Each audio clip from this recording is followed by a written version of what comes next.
Bon. Voilà, mesdames et messieurs, comme ni ma ko waxee léegi kon maa ngi toog ki nga xam ne mooy Cheikh Ndiéguène bu ko defee rek ñu bàyyi ko mu nuyoog téléspectateurs yi nga xam ne yu Kassas TV bu ko defee rek mu daal di wax ñu aussi lan moo waral tamit bés yi teewaayam ci bés yi incha allah kilifa gi nuyu na la ziar na la. salaamaaleykum wa rahmatullah. yéen waa Kassas TV. ñu ngi leen di nuyu. di leen ziar di leen sargal. ci seen liggéey. ci at mu bees mi. ndax war na nit du liggéeyee ba at mi jeex. ñu xool liggéey bi rafet. dañ ko war a sargal boobu nag ñaan lay doon ak encouragement. kon nag ñu ngi leen di sargal. ci at mu bees bi. leen ñaanal yàlla yokk seen i activité amiin yàlla barkeel bu baax a baax a baax. amiin comme ni nga ko waxee nag. bis bu rëy la ci famille El Hadj Ahmed Baro Ndiéguène. ndax bis la boo xam ni dafay wane ki nga xamee ni moo sanc Thiès en 1885. muy suñu maam El Hadj Ahmed Baro Ndiéguène. jógee Kassas. di ut yàlla dem ba Tëngéej. yàlla dogal mu tasante faak nit yàlla yi ñu ànd ak moom ba fa tabarakallah Chérif Sidi Mohamed daat koy sur l'orientation du prophète Mohamed sallallahu alayhi wa sallam ne ko sama maam nee na yow Thiès ngay feeñe doo delluwaat Saalum ba nga jóge doo resté Tëngéej mais Thiès ngay dem macha allah loolu du yàlla dogalee ñuy dem ba sëtam di trondoom di suñu imam bu baax bi imam Ahmed Baro Ndiéguène imam As Ndiéguène yàlla na ko fi yàlla jën a bàyyi amiin incha allah taxawal bis bi amiin dëppee ko trondoom amiin te ñun ñëpp ku ci nekk yaa ngi organiser bis waaye sa xel faay na ngir taxawal bis bii dëgg la kon nag moom cëram la ndax mooy trondoom am na solo macha allah kon nag loolu doon na loo xam ni suñu impression ci bis bi daal mi ngi noonu mooy que nii daal moom dañ ci sant yàlla fierté la ci ñun incha allah jërëjëf fierté bu rëy la ci ñun am na solo di ñaan yàlla yàlla nañ ko teewaat yi bëree bëri incha allah amiin yàlla ki nga xam ne mooy sëriñ bi tamit yàgg ko jiite amiin incha allah moom ak magam di xalifa bi sëriñ Muniru amiin incha allah macha allah nga xam ne suñu maam El Hadj Ahmed Ndiéguène amiin incha allah moo waxoon ni fa tabarakallah sëriñ Muniru mooy seen sens mooy sama sens sëriñ Muniru mooy seen sens mooy sama sens dëgg la am na solo tabarakallah kon nag loolu sens boobu ñu ngi ñaan yàlla nañ ko muurloo amiin incha allah nañ ko muurloo amiin incha allah kon jërëjëf sëñ Cheikh ñu baale rek nga daal di yegg ci biir kon mbokk yi comme niñ ko waxee rek kon bu ko defee rek ñu xool yeneen mbokk yi nga xam ne ñu ngi fi teew kenn ku nekk mu jaar fi rek fi nga xam ni mooy tente exposition bi daal di indi li nga xam ni bi nga xam ni moom lay indi ci li nga xam ne mooy journée bi nga xam ne muy journée bu spéciale ki ko organisé di kii nga xam ne muy suñu imam suñu kilifa di suñu imam As ñu koy ñaanal borom bi yal na ko yàlla may gudd fan ak wér incha allah ba at yu nekk ñu koy fekkee. alhamdulilah mbokk yi comme niñ ko waxee maa ngi am mbégte di toog ak ki nga xam ne mooy sëñ Khalifa Ndiéguène moom it ñu gis taxawaayam boobu ba léegi ci waaju bésu tay bi ba yàlla def na ni mu ñëwee nii bala mu yegg ci tente bi rek mu daal di jaar fi nga xam ne mooy tente d'exposition bi daal di barkeelu rek ci bés bi nga xam ni tey suñu imam suñu wéeruwaay waaye suñu waajur di maam sëñ imam As taxawal bés bu mel ni jagleel ko sëñ El Hadj Ahmed Baro Ndiéguène kilifa gi ban xëy nga am looy def ci loolu. waaw ñu ngi wax ñëpp asalaamaaleykum wa rahmatullahi taala wa barakaatu. waaleykum salaam wa rahmatullah. ñu ngi leen di delloo nuyoo. di ci toftal ay ziyaara. ak ay ñaan. ñaan yoo xam ne ñu ngi ko tuddee ci suñu xol. di leen ko ñaanal yàlla gën leen a taxaw. amiin incha allah. yàlla gën leen jàppale. amiin amiin muy Kassas TV. muy Sen 24. ak leneen li nekk seen loxo yëpp. amiin incha allah. di rafetlu bu baax liggéey bu am solo bi ngeen liggéey ci bisu imam El Hadj Ahmed Baro nga xam ni mu ngi ko tuddee maamam di sunu maam ñun ñëpp maam El Hadj Ahmed Baro Ndiéguène nga xam ni ku sant Ndiéguène rek ñu fonk la ku sant Ndiéguène rek ñu taxawu la sant Ndiéguène ñu wormaal la bu fekkente ne sunuy maam ñu ko jiitu woon ci yoon woowu lañ nekkoon tamit moom moo ko couleur ba ñi ñu xam ñëpp ci moom lañ ñu xamee kon tabaarakallaahu ñu ngi leen di ndokkeel ci bésam bu tedd nga xam ni bésu jaamu yàlla la bésu lislaam bi yëpp la tam ndax maam El Hadj Ahmed Baro kenn la ci magi lislaam bi nga xam ni dañu jàppale mission lislaam bi yonent bi yoroon ba mu agsi fii damay wax ni bu fekkoonte ne lislaam nag la bu ñu tong-tong ku sant Ndiéguène nekk fa ak ñu bañ fa nekk dinañ jël naram paaram teg ko à côté ne lii Alxaaji Ahmad Baro Ndiéguène moo ko moom dëgg la kon bis bi nga xam ni sunu wayjur sunu imam sunu sëriñ imam Alxaaji Ahmad Baro moo koy taxawu dëgg la ñun ñëpp ñoo ci ànd ak moom di ko ñaanal yàlla na ko yàlla gën a suturaal amiin incha allah yàlla gën ko jàppale ci barke Yonent bi sallallahu alayhi wa sallam amiin incha allah amiin incha allah xanaa bala ñu lay bàyyi rek parce que fu ñu waxee El Hadj Ahmad Baro Ndiéguène wax diggante rattax bi nga xam ne rattaxoon na nga entre li nga xam ne mooy famille Ndiéguène ak ñi nga xam ne moom mooy famille yu Serigne Touba. est-ce que loolu mën nga ci baax tuuti mbokk yi lay seetaan. waaw loolu boo ko laajee tabaarakallaahu lu am solo la. ndax ku ne xam ne sunu maam. ñu muy gisante ak maam Serigne Touba radiyallahu anhu loolu mu amee woon ca Mbacke Baari. boobu Touba sax sosoogul. kon lu yàgg la. loo xam ni lu ñuy rafetal la. waaye mu ngi ko yàlla nga koy rafetal. suñu jonni yàllay tey. ba ku ñuy wax Cerno maam Cerno Mbacke. di doomu xalifa bi. Cerno Serigne Mountakha. xalifa général des Mourides. ñëw na fi. nit ci guddi fi la fanaan ci kër gi. ngir bis bi ngir rek won la relation yi nga xam ne. njabootu maam Serigne Touba ak njabootu maam El Hadj Ahmad Baro gannaaw seen wéyjur buñ ko sosee njaboot bi ñoo ngi koy rafetal ba suñu jon yàlla yi tey am na solo kon diggante la yoo xam ne ku nekk rek ci famille bi am nga ay relation yu sérieux ak sa xarit am na ci solo ñaari famille yëpp fa tabarakallah am na solo loolu mooy li nga xam moo dox suñu diggante dëgg la ak ñoom xalifa bi fi nekk Serigne Mouniru waa Touba yi ñëpp ko bëgg ñëpp ko sopp dëgg la yàlla seede na ko boo ci dajeel rek da nga naan kii daal cofeel gi mu làqal Serigne Mouniru waaye cofeel googu ci maam yi ci baay yi ba mu agsi ci moom ba rogalaat ba ci njaboot gi dëgg la mooy li nga xam ni mooy feeñ saa bu nekk rek ci suñuy daje ak suñuy jotaay dëgg la jërëjëf sëñ Yoam ñu bàyyi la rek xanaa yow it nga yegg ci tànt bi rek waaye xanaa bala ñu lay bàyyi rek benn moo ci Kassas TV rek taxawaayu Kassas TV waaw voilà ci mbir yi ñuy doon Kassas TV di ñaanal Sen 24 TV ndax man ci biir laa bokk dëgg la yàlla moo ko doon yow moom yaay borom waaw dëgg yàlla amul dara lu ñuy def lu ñu dañ ci waxtaan ak yow te lépp lu ñuy def da ngi ñu ci ñaanal te gis nañu yokkute bi tabaarakallaahu jërëjëf bu ko defee imam As moo ñëw noonu mi ngi noonu kon moom tam ñu dalal ko incha allah bu baax a baax incha allah incha allah ci bis bi nga xam ne dëgg yàlla gisam la dëgg la waaye bis bu rafet la tabaarakallaahu jërëjëf yàlla na ko yàlla may mu yàgg ko taxaw di sant bu baax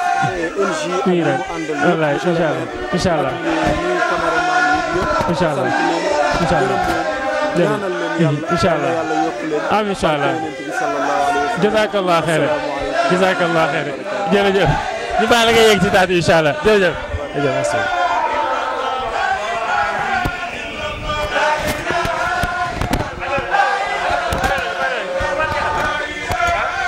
voilà là on a le khalife Serigne Mountakha voilà fii tamit aussi doomu xalif bi moo nekk nii doon jaale si bâche bi loolu lañ ciy illustré waaw donc ouverture de la famille Ndiéguène avec les familles religieuses voilà moom nañ ciy wane fii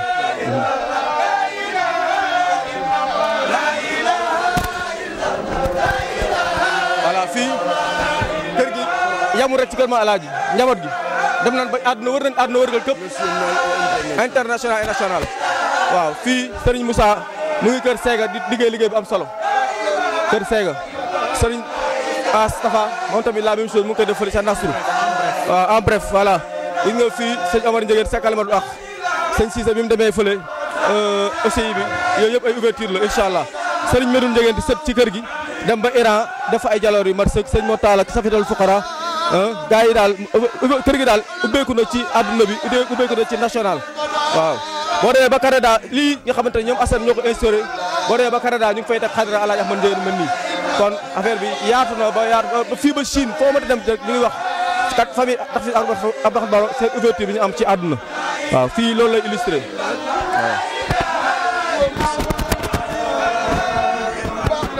waaw voilà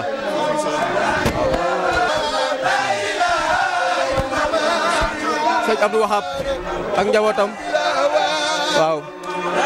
mu ngi judd 1925 à Thiès yaayam Oumou Sall donc nekk bokkoon ci famille érudit bu mag waaw maam waxaab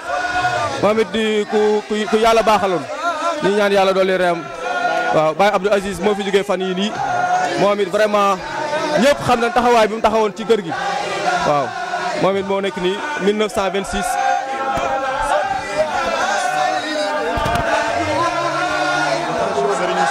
sëñ Ousmane ca mbaaxam nga moom moo nekk nii 1922 à Thiès moom it vraiment doonoon ku taxawu Alaaji Ahmad Ndiéguène doonoon ku ko jàppale waaw te loolu ñëpp xam nañ ko waaw moom moo nekk fii voilà doomam ju baax jaa ngi sëñ Muniru alquran waaw moom it yal na yàlla yokk leeram moom it taxawaay bu rëy la amoon ci kër gi sëñ Moussa doon ci liggéey bu am solo kër Sega voilà kii maam Cheikhou Ndiéguène waaw maam Cheikhou ci dëggu ga maam Cheikhou ci fit ga maam Cheikhou ca baax ga moom it doonoon ku taxawu Alaaji Ahmad Ndiéguène waaw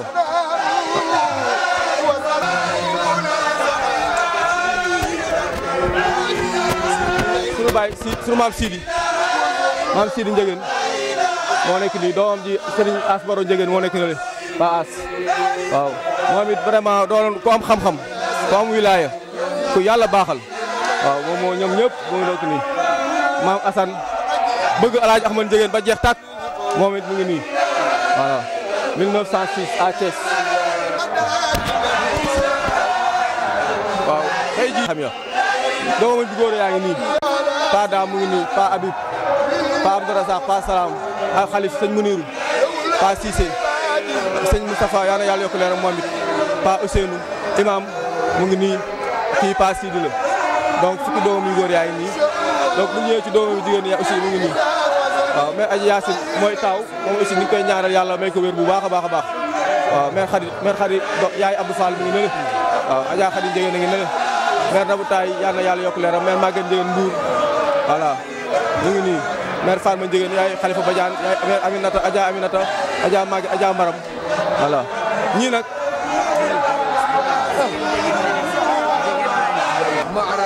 voilà kii voilà fii décoration la woon fu ko doon décoré voilà ba Batar Mbaye doonoon lépp Alaaji Ahmad Ndiéguène moo nekk nii Pa Lamine Cissé maam Alaaji Ahmad Ndiéguène doon xutba doon julli id la woon voilà tubaab bi incha allah dëgg la Babacar Diop moo nekk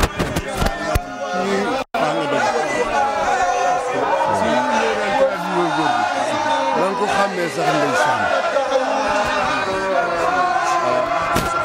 waaw fii bâche bi dañ ko def spécialement pour Alaaji Ahmad Ndiéguène voilà fa mu juddoo ba mul ne ñii kat dañ koo topp ngir sagal ko loolu it dinay tas kër waaw moom Alaaji Ahmad Ndiéguène dayoom kenn mënu koo nat tolluwaayam kenn mënu koo nat ci mbaax ci wilaaya ci lépp voilà mu ngi nii waaw silsila bi chaîne de transmission de la Tidiane de Mame Alaaji Cheikh Sidi Mouhamad Gali El Hadj Omar Tall waaw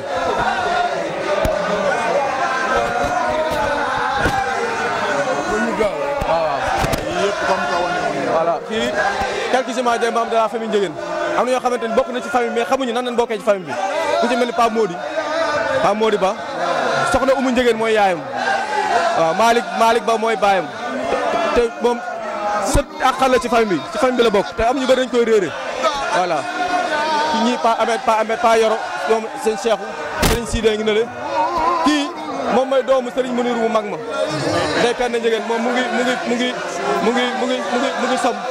vraiment moom it jox ñu ay information yu am solo ci papaam voilà imam moo nekk nii julli ij la woon donc seen Cheikh Kañ moo ko dar ak sëñ Cheikh Omar Ndiéguène moom mi xamante ne moom war a taxawu tey bis bi ñoom ñoo ko dar fii voilà bâche bi ak continuité la donc kii maître Ibrahima Ndiéguène ñu bëri xamuñu ko président du barreau ñu bëri xamuñu ko waaw mu ngi nii gis nga fii on a maam Alaaji Khalifa Gaye ngi nii Serigne Moustapha ngi ne sëñ Sidi li julli ij la woon aussi muy image bu am solo maam Assane Ndiéguène ak maam imam Malick ñoo nekk fii voilà kii Pa Daouda Ndiéguène la waaw sëñ Aziz doom mooy taxawal lii tey muy sëñ Assane Ndiéguène maam Imam Mbaye Seck waaw Imam Mbaye Cissé ngi nii moom it doon ko am solo ci kër gi waaw. voilà li maam El Hadj Ahmad Ndiéguène daan wax suñu chance ñun ñëpp suñu chance moo nekk nii ñu ngi koy ñaanal gudd fan ak wér ngeen ànd koog moom incha allahu rabbi voilà ñu ngi voilà. voilà fii Tafsir Ahmad Baro Ndiéguène de Thiès son arbre général je veux voilà gis nga soxnaam yee nekkoon nii njabootam yaa ngi nii voilà mais nag du ni l'ordre de la naissance n'est pas respecté voilà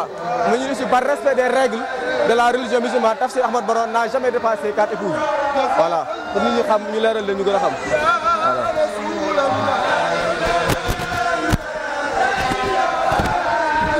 voilà fi aussi dañuy retracer Tafsir Ahmad Baro l'âge de sa naissance au royaume du Ndoukoumane Saloum Cheikh Mouhamed Medoune Ndiéguène moom mooy waajuram voilà moom aussi doonoon ku yàlla may ci diine l'islam kon famille Ndiéguène seen fan dañoo juddu ci diine màggee ci diine yaroo ci diine kon lii rek nañ mën a mel waaw. voilà Tafsir Ahmad Baro sa turandoo lii lépp moom la ñu ngi koy ñaanee yàlla yokk leeram bu baax a baax a baax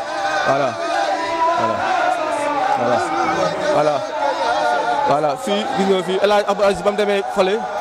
Bélé sa Saalum ca kaw la à Bélé kii mooy fi ñu denc maam Atta voilà moom ma demoon moo nekk nii dem fa ak tànkam xool ànd ak sëñ Boubacar ak njaboot yëpp voilà.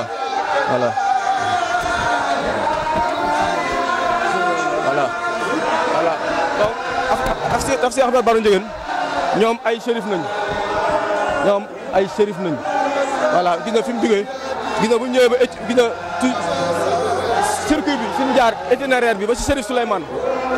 donc loolu moo indi gis nga ñu ñëw ba fii gis nga Cheikh Ma Fatim Cheikh Ma Fatim day ñëwaat ba fii ba ñëwaat ci Cheikh Medoune muy bàyyi El Hadj Ahmad Baro kon ñun islam bi su ko Tafsir Ahmad Baro jëlee ak fi ñu ko indi loolu lii rek la mën a demee waaw nii rek la mën a demee voilà. kii doomam yi jigéen ñi la waaw soxna Astou Ndiéguène Fatou Ndiéguène Oumou Ndiéguène Sukay Ndiéguène Nafissatou Ndiéguène Seynabou Ndiéguène ñoom ñëpp seen njaboot yaa ngi nii Seynabou Ndiéguène Abdourahmane Gaye moo ko daan denc ci la moo denc Khalifa Gaye mi nga xamante ni vraiment doomam yi li liggéey ci doom ak islam donc ñëpp xam nañ ko taxawaay mi amoon aussi ci maam El Hadj Ahmad Ndiéguène ñun ñëpp xam nañ ko voilà Aïssatou Ndiéguène di rakk ci Serigne Ousmane waaw ci rakk Serigne Ousmane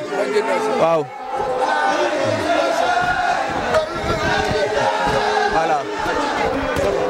voilà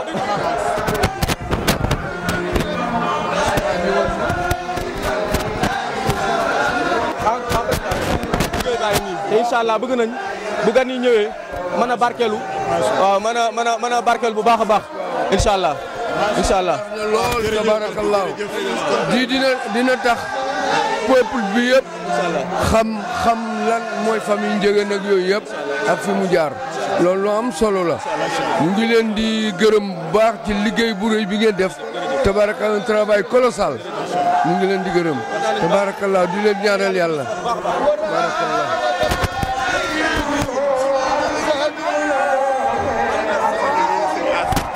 waaw mbokk yi kon je crois que li nga gis noonu mooy li nga xam ni exposition bi nga xam ni tey dugal nañ fa ki nga xam ni mooy Imam As dugg na fa expliqué na que kilifa gi àndaloo moom gis ngeen benn page bu ne ñëw na wax na ci li nga xam ni moom mooy historique li nga xam ni mooy suñu maam ki nga xam ni moom moo waral bés bi di Tafsir Ahmad Baro Ndiéguène moom mi nga xam ne moo bés bi tey moom la ko Imam As jargel dëgg yàlla gis ngeen li fi wax yëpp nekk na daanaka résumé na li nga xam ne lépp moom la fi war a waxtaanee kon ngeen topp ñu rek ñu war leen yeneen yi nga xam ne incha allah mooy yi nga xam ne moo fi xew ce soir ici chez Ahmad Baro Ndiéguène ici à Thiès à tout à l'heure. voilà mbokk yi comme niñ ko waxee donc maa ngi toog ki nga xam ne mooy docteur Abdoulaye bu ko defee moom ñu gis boobu ba léegi wax dëgg yàlla bis bu ne mi ngi ciy xëy di ci gontu di waajal li nga xam ne mooy programme bii nga xam ne tey Imam As taxawal na ko jagleel ko ki nga xam ne mooy suñu maam El Hadj Ahmed Baro Ndiéguène docteur ñu doy la nga nuyoog Sénégal nuyoog waa bitim réew wax ñu aussi vraiment tey nan ngay dundee programme bi nga xam ne tey suñu imam Mame Ass taxawal naka tey docteur. a'uuzu billahi mina shaytaani rajim bismillahi rahmaani rahim ñu ngi lay nuyu bu baax di la sant si invitation bi di la wax ni tey ji kontaan nañ bu baax si événement bi nga xamante ne si mooy conférence bi nga xam ni suñu imam Ass Baro Ndiéguène di président des imams et oulémas de la région de Thiès moom lay amal chaque année pour maanaam delloo njukkal sargal maanaam yëkkati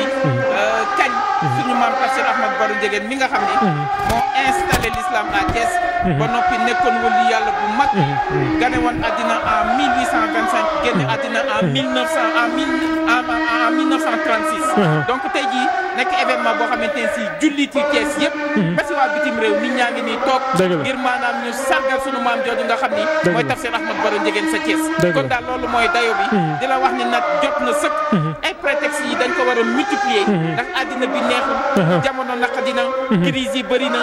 maanaam soxla yi bëri na nit ñi dafa mel ni dañoo réer xamatuñu seen waruwaay amatuñu le sens des responsabilités ragalatuñu yàlla ñeme nañu wax muy dañ ñeme nañu jël alalu jàmbur donc bu ñu tolloo si événement si moment yi toll noonu di concerté wu di gisee di multiplier événement yu mel nii ngir nit ñi dellu si waat si yoon wi mu siraatal mustaqim defe naa ni loolu dara gënu ko doon muy faral. Effectivement. Donc docteur, est-ce que vous pouvez revenir également sur ça un peu en français?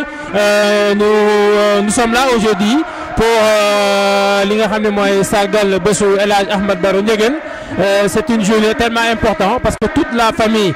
tout le Oumma Islamia sont aujourd'hui ce soir pour nous accompagner à travers cette soirée. Est-ce que vous avez un message important à dire par rapport à ça? Voilà, donc un message de reconnaissance envers Allah subhanahu wa ta'ala qui nous a créés. Donc non seulement a fait de nous ses créatures, mais nous a fait suivre le prophète Mohammed sallallahu alayhi wa sallam qui demeure la référence de tous les musulmans. On le sait, le monde va mal, les gens sont perdus, les références ne sont plus d'actualité. Il nous faut aujourd'hui réunir tous les musulmans autour de l'essentiel et savoir que la vie ici-bas est éphémère et que l'au-delà est éternel. Et que la véritable finalité de la religion, c'est de permettre à l'individu de sortir de l'état de nature, comme l'a théorisé Thomas Hobbes, et de rentrer dans l'état de culture, et qui parle d'état de une culture, parle de civilisation, parle d'éducation, parle de moralité, parle d'éthique, parle de vertu. C'est la raison pour laquelle aujourd'hui, rien n'est plus urgent pour nous musulmans de nous réunir autour de l'essentiel, de laisser de côté ce qui est accessoire et surérogatoire, et pour permettre à l'individu non seulement de se réconcilier avec lui-même, de se réconcilier avec sa société, en évitant d'être un parasite social, en évitant d'être le virus de sa société, mais d'être le médecin de sa société, mais également permettre à l'individu de se réconcilier avec son Seigneur Allah subhanahu wa ta'ala. C'est la raison pour laquelle aujourd'hui nous sommes là et nous remercions Allah subhanahu wa ta'ala de vivre aujourd'hui avec tous les musulmans de Thiès cette 9e édition. Inch'Allah. Jërëjëf docteur, juste un mot pour Kassas TV avant de partir. Voilà, Kassas TV, c'est une innovation. Et au-delà de la simple innovation, c'est une initiative à saluer, une initiative endogène créée par des Thiessois, des fils de Thiès qui ont l'expertise, la compétence nécessaire dans le domaine de l'audiovisuel et la maîtrise de la nouvelle technologie. C'est la raison pour laquelle nous vous encourageons, tout en vous disant que entreprendre au début, c'est le chemin des pleurs. Mais à force de persévérance, à force de constance, à force de détermination et d'abnégation, les fruits seront reçus et les arbres porteront leurs fruits, Inch'Allah. Un message fort et important. xam naa docteur foofu lan lay bàyyee nga daal di yegg ci tànt bi Inch'Allah. Jërëjëf, vraiment ça fait un plaisir. Voilà docteur, gis nañu aussi vous avez tout à l'heure bi imam Ass ñëwee ngeen ànd ak moom def loo xam ni chaque année yéen a ngi def muy l'exposition. À travers cette exposition lan mooy origine bi lan mooy importance bi ak lan moo waral aussi ngeen mettre en place ce qu'on appelle une exposition pour permettre à tout un chacun mu fiy jaar di ko xool di ci gis avant muy jàll ci tànt bi. waaw xam nga sëriñ bi ñun dañuy góorgóorlu si duñu jug mukk si di leen sant. di leen sant ndax initiative bi ngeen am bu leen neexoon ngeen nekk si leneen. mais xam ngeen ni vous avez un devoir. vous avez une mission envers la société moo tax ngeen jug créer lu toll nii. te on est en mondialisation. qui parle de mondialisation. parle de globalisation. qui parle de globalisation parle d'interconnexion. il y a 4 dimensions de la mondialisation. ñeent lañu. benn bi on a la mondialisation mondialisation économique, la mondialisation culturelle, la mondialisation de l'information et de la communication et la mondialisation politique. Donc, dans la mondialisation de l'information et de la communication, communiquer devient une nécessité. Effectivement. Madame doomu aadama bi léegi lépp si xarala yu bees yi fa lay xewee gis nañ sax ay nguur yoo xam ni nañuy def ba daaneel leen si réseaux sociaux yi la ñu jaar ba daaneel leen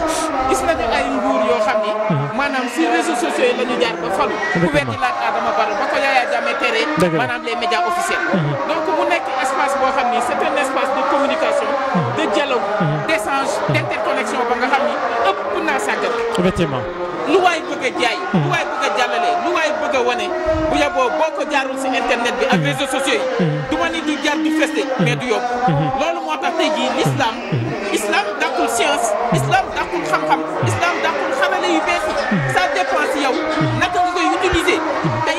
Google boo demee daal di tapé le mausolée du prophète Mohammed sallallahu alayhi wa sallam dañ lay wan Seydina Mohammed sallallahu alayhi wa sallam fa mu tëdd boo tapé le patrimoine du prophète Mohammed sallallahu alayhi wa sallam dañ lay wan dàllam wala yéreem wala weewam wala karawam lépp pour wan la ni niñ si mën a defaree niñ si mën a defaroo noonu la si mën a yàqee noonu la si mën a yàquloo donc moo waral ñu jug ni la religion peut être promue peut être maanaam propagée peut être diffusée à travers les réseaux sociaux et ce qu'on appelle maanaam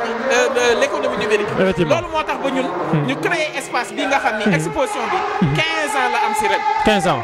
ren mooy 15 ans ngeen yéen exposition bi ren mooy 15e année ñuy exposé ok te bañ koy def dañoo gis ni rek diine soxla na yaatal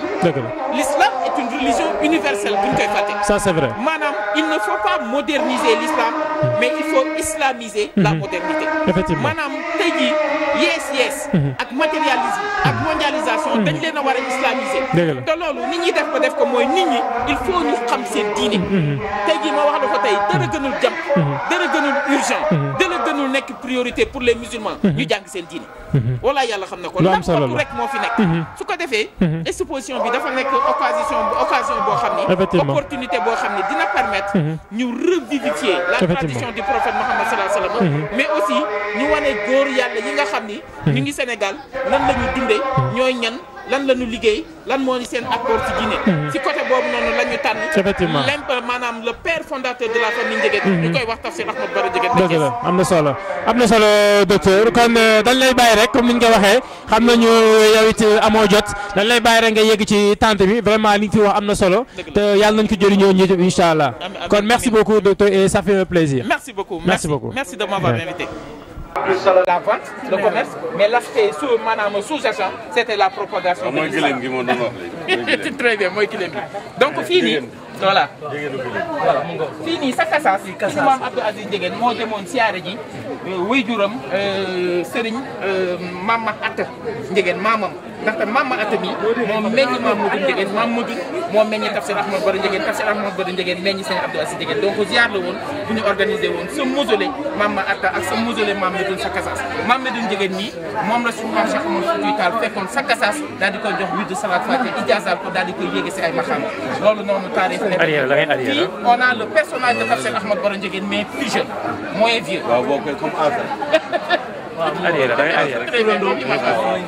voilà machallah moo nekk nii donc fii nii muy la chaîne de transmission silsila bi suñu maam Cheikh Oumar Foutiyou Tall moo ijaazal suñu maam Aliou Ndongo mu ijaazal tafsir Cheikh Abdallah Samb mu ijaazal tafsir Birane Cissé moo yar Tafsir Ahmed Bara Ndiéguène pendant 20 ans à Rufisque booba il a quitté le Saloum le Kassas à l'âge de 41 ans bi ma amee 41 ans fa la génn ginnaaw bi mu mettre yaayam si dans d'excellentes conditions ni ko yaay mu ni ko ñaanal ma parce que rus naa mu jëpp bu mu réer incha allahu damaa fas yéene dem wuti loo xam ni bis bu ko yàlla tegee si sama loxo àddina dina defaru yomal xiyaam dina defaru yaayam ni ko loola mooy lan sama doom mu ni ko mooy xam-xam bi nga xam ne ñun xam nañu bu baax fi ñu ko teg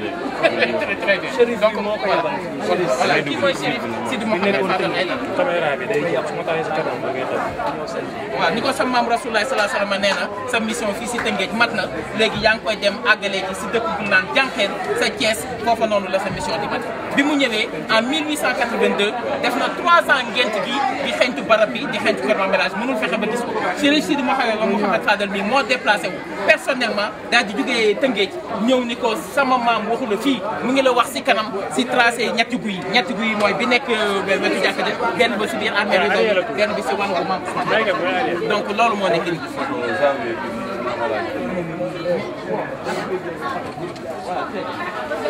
xoolal bind nañu sax histoire ba suite à une redimensionnement cette petite mosquée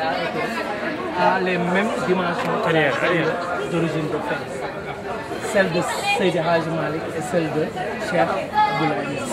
qui a dimensionné ses œilleux lors de sa visite à Fès en 1900. loolu yaa ma ko nekkoon. voilà très bien donc moo nekk nii fii nii ñuy wax les objectifs de la famille Ndiéguène maanaam résumé doomu mi góor yi ñii ñoo si jot a nekk xalifa voilà ñii ñoo toog si xilaafa gi mais yàlla dénkoon na ko 10 maanaam sëriñ ak 10 soxna yoo xam ne moom may leen meññi léegi nag ñii ñoo si jot a nekk xalifa suñu xalifa bu mujj bi gis nga ko voilà mooy El Hadj Ahmed Ndiéguène mi ñu tuddee hôpital régional. waaw mooy maam El Hadj.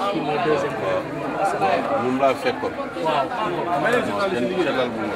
très bien moom la. 1936 97. voilà kii nii xalifa bi lañ jël donc résumé ses qualités résumé ses réalisations mooy Cheikh Mouhamadou Mounir na ko ñaanal si sa barke maam yàlla suñu borom jàmm incha allah rabbi lii fii nii c'est des figures emblématiques de la famille donc ay personnages lañu simple rek ku si nekk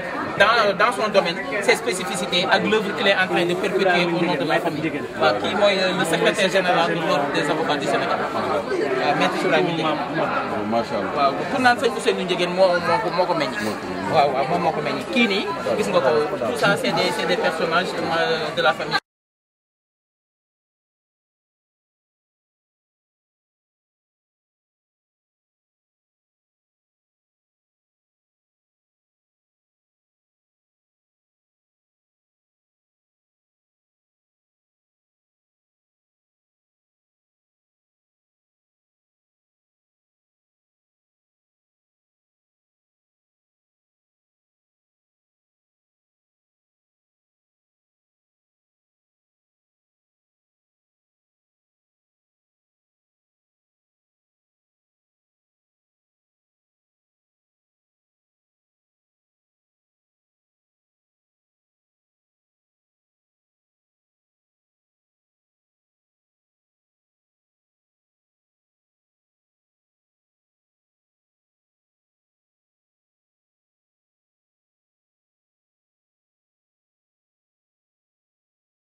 aouzu billahi mina sheytaani rajim bismillahi rahmaani rahim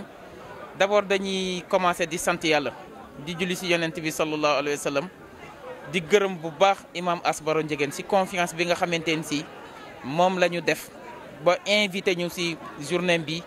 jox ñu ci responsabilité bu toll nii bala ñu ciy xuus dañuy ñaanal yàlla sëriñ Mouhamadou Mounirou Ndiéguène alxalifa yàlla na sama borom fëgg boppam dolli ko kattan dolli ko leer dolli ko wér suñu borom dolli ko sutura bu baax a baax mu yàgg jiite njaboot gi jiite na ko ci anam yu sell anam yu rafet anam yu mucc ayib ñu ngi koy ñaanal bu baax a baax di remercier di gërëm famille Ndiéguène yëpp ak askanu Ndiéguène yëpp ndax bi ñu gisee ni sa maam alaaj Mouhamed Ndiéguène da ko daan wax naan radiyallahu taala anhu moo ne màgg na moo ne baaxle naa de damaa màgg léegul léegi nag ñu gis ni nag wax dëgg yàlla ba mu koy wax ak léegi presque 20 ans wala ëpp na ko maanaam xale yi nag macha allah si kattan yàlla ak ndimbalam ñu ngi màgg ñu gis ni diine askan moomu ko gox moomu ko suuf moomu ko benn espèce u mbindeef moomu ko l'islam dafa war a wesaaroo fépp si àddina bi ñu gis ni jamono ji lu waay di jaay lu waay di yëgle lu waay di siiwal te jaaroo ko si média ak réseaux sociaux ak internet daanaka yàq nga sa kattan wisaare nga sa doole loolu moo tax ba famille bi intellectuels yi en l'occurrence bu ne intellectuel ñi jàng tubaab ak ñi jàng français yépp lëkkaloo ànd doon benn doon wenn say daal di créer benn groupe de réflexion et d'initiative de la famille Ndiéguène groupe boobu noonu am ñu nekk bitim réew am ñu nekk ci biir réew mi ñu wóolonte yaakaarante nawlonte fonkante suturalante tey dimbalante ni ñu ko suñu maam sante woon groupe boobu tey jii ñu am ci ay membres yu dynamique ñoo xamante ne ci c'est des hommes de l'ombre ñi nga xamante ne ci rôle bi reen di jouer ci garab moom la ñuy jouer ci association bi ak groupement bi mooy lan reen mënta ñàkk ci garab te bis bu sa ñàkkee garab ba dootul dund te reen kenn du ko teg bët ñaan noonu la demee ci mbiru doomu aadama mais ñii nga xam ne ñoo suñuy cousin di suñuy frère nekk bitim réew mën naa ci citer ba tey dinaa ci citer suñu mag Serigne Pape Sow Lo mu Serigne Sidi Ndiéguène di ci citer docteur Assane Ndiéguène di ci citer suñu frère Ass Malick Ndiéguène mi nga xam ne mu ngi Sénégal jamono yi di ci citer suñu cousin Daouda Ndiéguène ak ñeneen bàyyiwuñ kenn ñooñu ñoo jël seen doole seen kattan ak seen xaalis yëpp def ko ci mouvement bi ba tey jii exposition bii ngeen gis 26 bâches imposantes la daanaka lépp xaalis bu takku moo ko defar exposition boobu lan lay viser muy redynamiser wane siiwal yëkkati màggal wisaare liggéey bu tedd bi nga xam ne suñu maam Tafsir Ahmad Baro Ndiéguène liggéey na ko ci l'islam liggéey ko ci diine liggéey ko waande fii ci Thiès liggéey boobu noonu lan ni jot na ñu daal di koy fësal maanaam sax nit yàlla du nëbbu ndax yàlla suñu borom ku mu xas ba siiwal dootoo nëbbu ilaa yow mi diin waande ñu daal di joxante boobu devoir joxante boobu défi tey jii ci kattanu yàlla ak ndimbalam ci maanaam direction ak directive Serigne Tafsir Alaaji Ahmad Baro Ndiéguène mii di imam et président des oulémas de la région de Thiès moom moo ñu def confiance boobu exposition bi boo ko gisee du dara lu dul waxtaan ci ngor waxtaan ci diine waxtaan ci l'islam waxtaan ci Seydina Muhammad sallallahu alayhi wasallam waxtaan ci suñu maam Tafsir Alaaji Ahmad Baro ak mbooleem njabootam gi rawatina xalifaam bu tedd bii di suñu maam Alaaji Mouhamed Ndiéguène mi nga xam ni rakam yu tedd yëpp gunge nañ ko gunge bu mucc ayib ba ñoom ñëpp tey ji wujji nañ seen borom ñu nga maanaam àjjana su ko defee ñu wëlbatiku wan ndaw ñi ñu soxlawu leen génn bitim réew pour am ay références soxlawu leen génn bitim réew pour am ay repères am nañ mag ñoo xam ni démérité wuñu liggéey nañ ci seen diggante ak seen borom ba saf yàlla saf goo xam ne dootuñu ko sàppi mukk fexe nañ ba juboo ak seen bopp juboo ak seen société mooy doonuñu virusu seen société di ko teg feebar wala jàngoro mais ñoom ñooy les médecins de leur société ñoom dañoo jug pour faj askan wi mag ñooñu tey jii daf ñoo doy sëkk comme référence ñun dañoo mandi dañoo regg ci wàllu diine soxlawuñu pour jéggi soxlawuñu pour jéggaani li ñu am daf ñoo doy sëkk baneen bi mooy ginnaaw bi nit ki nag juboo ak ay mbokkam juboo ak société am dafa war a juboo nag ak jàlla jalaaluhu mi ko sàkk donc looloo tax ñu ni daal léegi jeunesse bi nañ leen wan dëgg-dëgg ñan ñooy seen i repère ñan ñooy seen i référence ba ëllëgi ki si biir incha allahu rabbi jub dina leen yomb ngor dina leen yomb fonk kilifa dina leen yomb am sutura dina leen yomb lii daal moo wuñu exposition bi di remercier famille Ndiéguène yëpp di leen wax ni gëmewuñ leen nit amoo lu raw sa mbokk picc bu amul dunq du naaw te nit maanaam ay mbokkam ñooy ay dunqam donc wasalaamualeykum wa rahmatulahi taala wa barakaatu jërë ngeen jëf di remercier baax suñu cousin yi nga xam ni ñoo nekk Sénégal tamit ànd ak ñun liggéey bi dàq ñu ko fuuf dàq ñoo wax fuuf wande doy lool ñu rek moo tax ñu responsabiliser ñu daal ñu jiital kon ñu ngi leen di gërëm yéen ñëpp di gërëm suñu frère sëñ Khalifa mi nga xam ne référence la sag la si kër gi yàlla na ko fi yàlla bàyyi moom tamit si kanamu sëriñ bi wasalaamualeykum wa rahmatulahi taala wa barakaatu donc Kassas TV di ab initiative plus qu'une innovation c'est une initiative wala plus qu'une initiative c'est une innovation ndax ay ndaw ñoo xam ne xam nañ ni xarale yi moo yor mbir mi ñu daal di say dem géeju sa ñu daal say gëstu ba géeju sa wëlbatiku maanaam di dimbali nit ñi si fànn woowu yéen daal sëñ bi yal na leen yàlla fay yonent bi salaa salaam fay leen lii daal moo tax xam-xam dëgg day jariñe wande du lor wande yéen de yéen ngi taxaw bu mucc ayib te incha allahu rabbi le meilleur reste à venir li ngeen bëgg yëpp di ngeen ko am si kattanu yàlla si barke sëñ Muniru wasalaamualeykum wa rahmatulahi taala wa barakatuh ñu ngi passe parole bi nag conférencier bi ki nga xam ni sëñ Muniru Njegéen la tudd sëñ Muniru Moussa Njegéen mi nga xam ni macha allah ku yàlla baaxal la kon sëñ Muniru ñu ngi lay delloo kaddu gi pour nga wax ñu daal si mbiru conférence bi nan la tëddee wasalaamualeykum wa rahmatulahi taala wa barakatuh waaw asalaamaaleykum wa rahmatullah mbokki jullit yi ñu ngi leen di nuyu mbokki bitim réew it ñu ngi leen di nuyu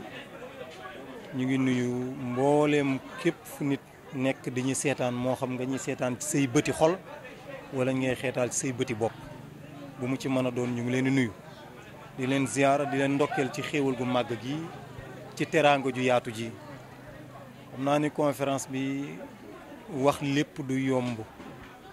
waaye waxit kiñ ko doon defalit yombul muy Cheikh Al Hadj Ahmad Baro Njegéen ndax Cheikh Al Hadj Ahmad Baro radiyallahu taala anhu mbooleem fii nitu yàlla yi daan jaar ak yonent yi fa la jaar ci ku xam li xew ndax yonent yàlla Ibrahim dafa toogoon ak i mbokkam ba jékki-jékki am lu nekk ci moom mu ni inni haajirun ila rabbi wajjahtu wajhiya lillazi fatara samawati wal arda xanifan wa ma ana min al mushrikin mooy jekki na am lu yëngu ci moom mu ni man kat maa ngi gàddaay wuti yàlla ndax fi ma ne juddoo fi baax fekk ma fi mënatuma fi am yàlla kon faaw ma wuti ko yonent yàlla Muhammad moom la def toog na Màkka ba am juróom fukki at ak benn xëy dem Madinatu Munawwara waaye ci nitu yàlla yi dafa am lu ñu naan wiraasatu ruuxiya ndax ñaari façon ngi ndono moo am wiraasatul jismiya ak wiraasatul ruuxiya wiraasatul jismiya mooy ki la jur ci geñoom da nga ko mën a doon wiraasatul ruuxiya moom la nitu yàlla yi di doon ci yonent yi rajo xam boro bokk ci benn ci nitu yàlla yi nga xam ni dafa donn wiraasatul ruuxiya ci yonent bi sallallahu alayhi wa sallam ci Seydina Cheikh Ahmed Tidiane ci yonent yàlla Muhammad ndax dama koy faral di wax mani leen sunu maam Cheikh Omar Fouti yi keroog ba ko Mouhamadul Ghali joxee tariqa bi jox ko ijaaza li may wax ci télé laay waxee ngeen déglu mu baax li may wax ijaaza ba ko sunu maam Mouhamadul Ghali joxoon ijaaza bi dañu ko 16 personnes nga mën a ijaazaal 16 personnes yi ngay bëgg a ijaazaal boo leen ijaazaale ñoom ku ci ne 4 personnes la mën a ijaazaal gis nga ijaaza boobu la Cheikh Omar di wër ba jox ko sunu maam Medoune Njegéen Cheikh Omar def na 1 mois Kaffrine ku jàng taarix di nga ko gis def na benn weer bu mat sëkk def na ko Kaffrine ci biir boobu ma fa def ci la gisante ak sunu maam Medoune Njegéen jox ko la ma ko jox ba sang bu mag bi juddu ci di Alaaji Ahmad Baro waaye bala yëngu-yëngoo rek mu jóg rek moom it ni inni haajunu ila rabbi wiraasa ba jóg mu jóg def naa ca xasida mu dem ba jàkkaarloo Kasaas xool ko xool bàmmeelu baay ba nii fa inni abdu hadaratikum baay maa ngi dem magi baay maa ngi dem mbokki baay maa ngi dem waaye li ma yóbbu mooy dama fas yéene nekk jaamu askan wi askanu usratul Njegéen dama bëgg a nekk abdu hadaratikum nekk seen jaam ba ëllëg fu ñu nee Njegéen ñu ne xanaa waa Cees nga kooku Alaaji Ahmad Baro ñu ko may de waaye buñ nee xanaa waa Cees nga téyewaat ci alaaji moo doo ko dëgëral mu daal di gàddaay fi ñëpp jaar te sëriñ pour nga doon ko da ngay def taalim jàng charia mu dem jàng ca la mu ca war a xam ñaar fukki at nag defe naa ne lu ci nit nekk jaahil war a xam dara kon jàng na ba li mu war a jàng def tarbiya ndax boo defee cheikhu taalim jàng ba sa xam-xam pare da ngay defee tarbiya ar ruuxiya defee tarqiya ndax boo defee taalim te defoo tarbiya doo jëriñe boo defee tarbiya te defoo tarqiya duñ la jëriñoo Cheikh El Hadj Ahmed Baro jaar ci loolu sëtu yonent bi defal ko tarbiya defal ko tarqiya orienté ko nag indi ko ci place bi ñu nekk wajjahtu wajhiya lillazi fatara samawati wal ard yàlla moo ko indi fii bi muy ñëw fekk suuf si ni ñu ko mën a misaalee dafa mel ni ki janj bu namm taw xoli nit ñi namm diine namm leer El Hadj Ahmed Baro ñëw fi nekk taxawaayu ndox ci xol yooyu ndax El Hadj Ahmed Baro mooy ndoxum Thiès mooy jantub Thiès mooy fuleuru Thiès mooy weeru Thiès loolu moom amul nangoog ay bañ a ci yam loolu moom la yàlla def taxyaa bikum kulla ardin tanziluna biha ka annakum fi biqaa'il ardi amtaaru bi mu wàccee ci Thiès dafa mel ni taw ci xol yi ndax moo tuubal ñi fi ne woon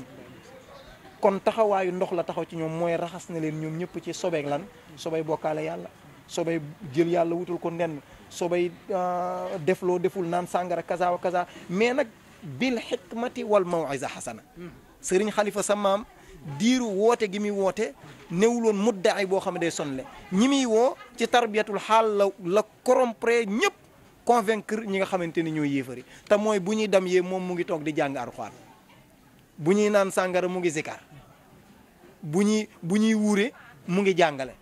ci xaalam ñëwul forcé le mais tarbiyatul xaal ci état bi mu doon nekk ak ñoom ñu dem ba xam ni góor gi sol yu weex yii set wicc yar bu julli jotee mu julli sonaluñu kenn kii am na lu ne ci moom parce que ko tarbiyatul xaal bi himmatin aw bi xaalin haza tarbiyatul xaal El Hadj Ahmed Baro ci la defalee séeréer si ba ñëpp xam ni ki ñu doon wër kat kuy wut ku baax mu ngi nii yuxrijuhum min az-zulumaati ila an-nuur wallazina kafaru awliyaahum at-taaxuut yuxrijunahum min an-nuur ila az-zulumaat mu jëlee nag séeréer si ci lëndami bokkaale yàlla lëndami naan sàngara lëndami sànni kortu nit lëndami sunguf lëndami yëpp jëme leen ci genn yàlla gi muy leer gi ñu taxaw fii tey di ko wax leer la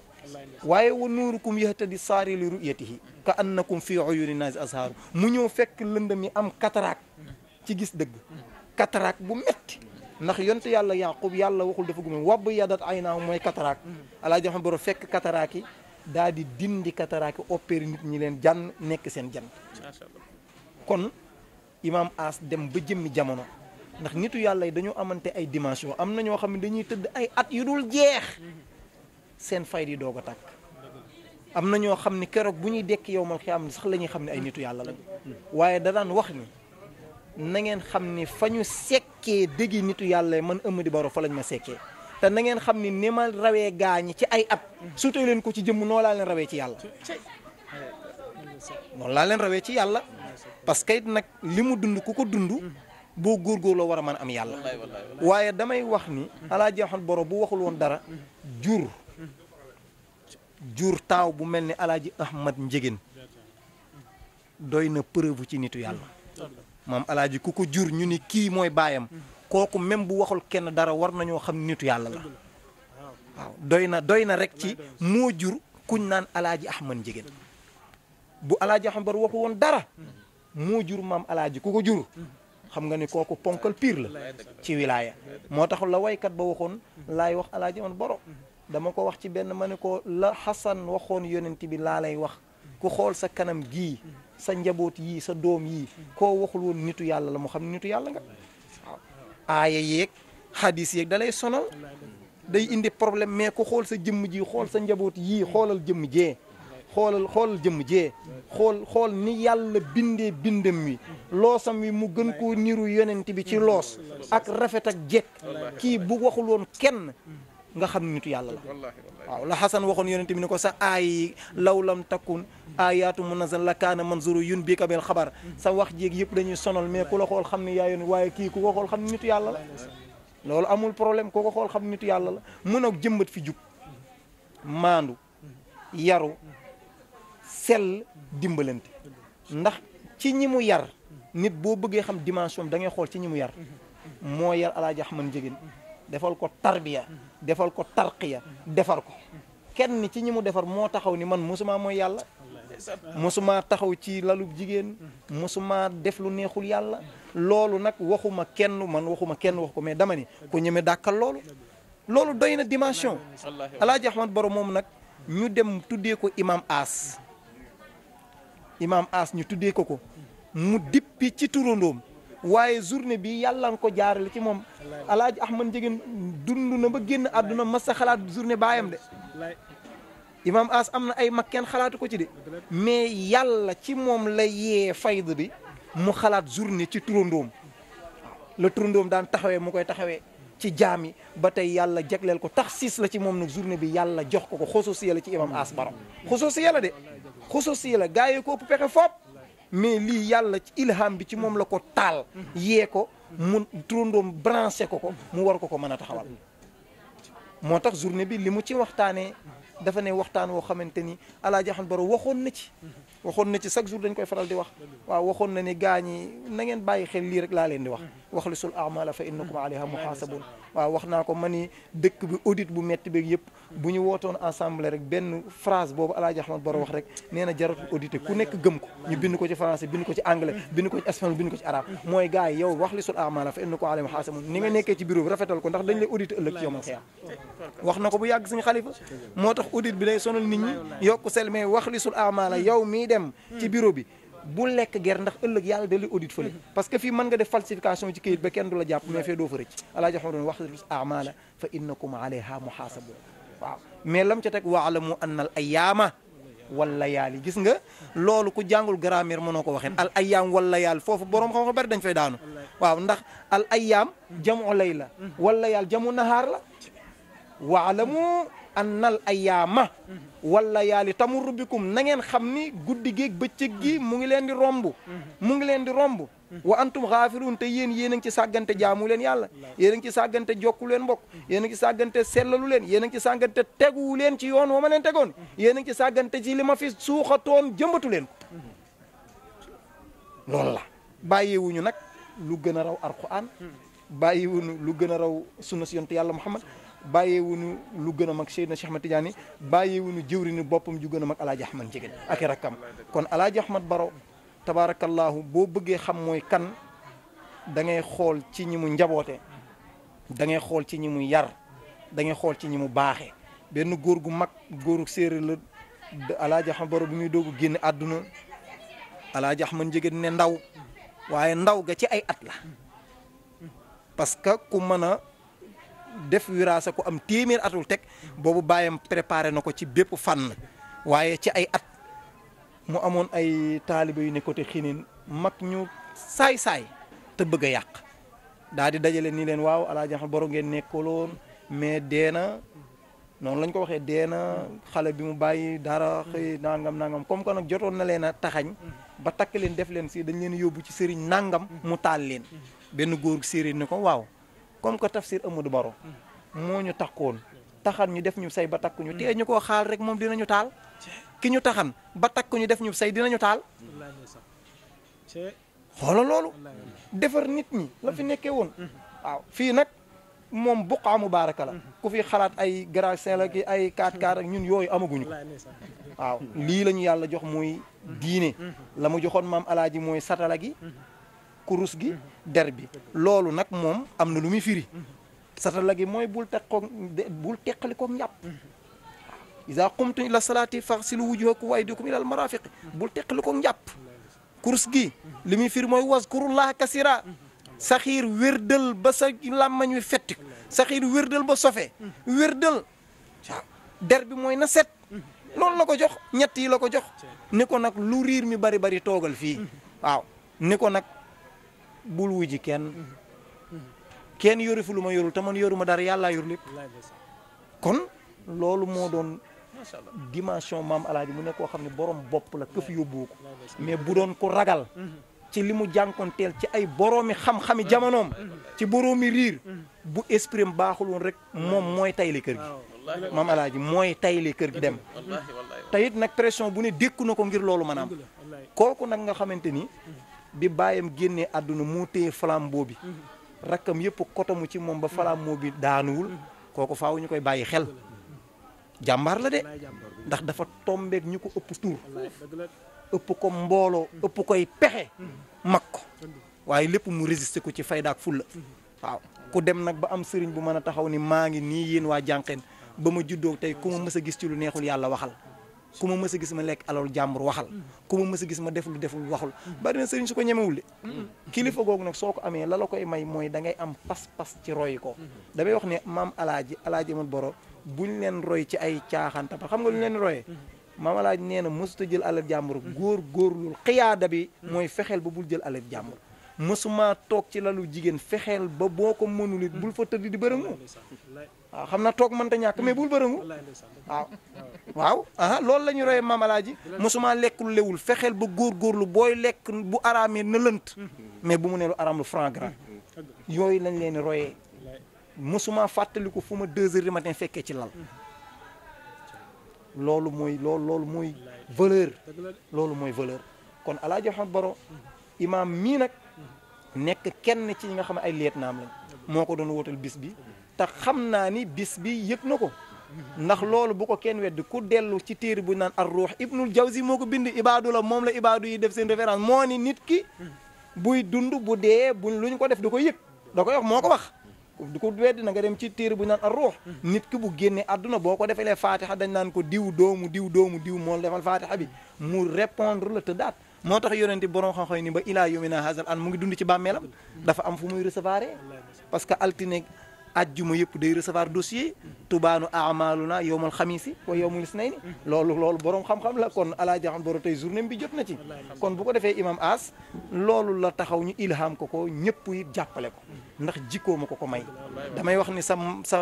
mbokk mën nga ko ëpp wërsëg mën nga ko ëpp xam-xam mën nga ko ëpp mbooloo mën nga ko ëpp pexe mais mënoo koo gënee lul ci ragal yàlla ñun ñëpp ñi ci toog ñun ñëpp ku ci nekk nangoo ne imam moo la gën a baax loolu kenn xalifa mi du ma ne ko imaam la gën a baax mu naan day daay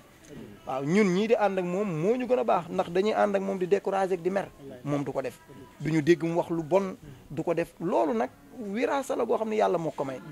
thème yi ñu doon waxtaane nag tey thème la yoo xamante ni dafa am solo tabarakallahu ci adduna bi mooy lan système u adduna bi dafa yàqu faaw ñu dellu si ci sharia moo koy jàngale parce que amul benn chirurgien mooy almubaytir ci arab chirurgien bu mën a désinfecter ruuxu nit ñi loolu yonent bi waaw opéré bi bari na mais accident yi ci diine la gën a bari benn boroom xam-xam dafa wax ni xam-xam yi maanaam accident yi am ci tali yi Serigne Cheikh nee na accident yi ci yoonu yàllaa ko ëpp accident yi ci yoonu yàllaa ko ëpp te Serigne Cheikhu léegi wax na ko fi parce que topp ku la tanewul ku la mënta dimbale xamul fu mu jëm ak yow bu la xoolee sax xamul ci dimension ban nga toll kooku mënu la defar Alaaji Ahmad Baro Seydil Haaji Malick jàngal na nit ba mu jeexal fànn yëpp mu ne ko demal ci tafsir Ahmad Baro mooy sa sëriñ moo la war a yóbbu ci yàlla mooy maamu Duut Njaay Kumba Roos mii kon nañu bàyyi xel ni ñun sunu maam du woon question dafa newoon boroom ijaaba ba ñëpp xam ko ijaaba ñaamu yàlla koy maye newoon jàngalekatu faqih bu mag ñëpp xam ko newoon aalim di aabid di saalih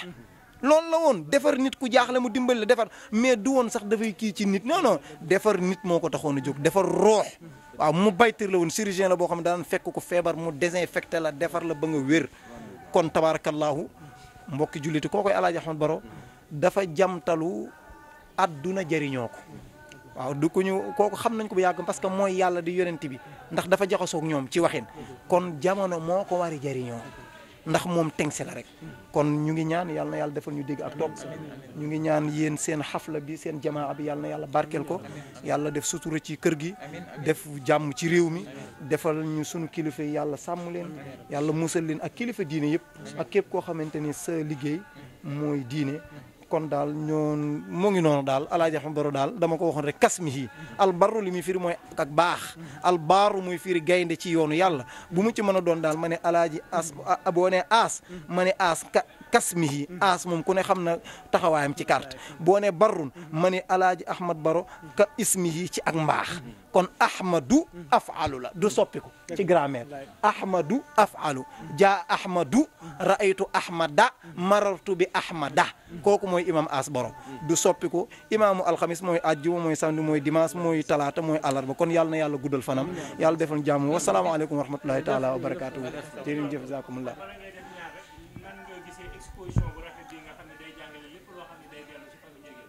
waaw lii dafa am solo ndax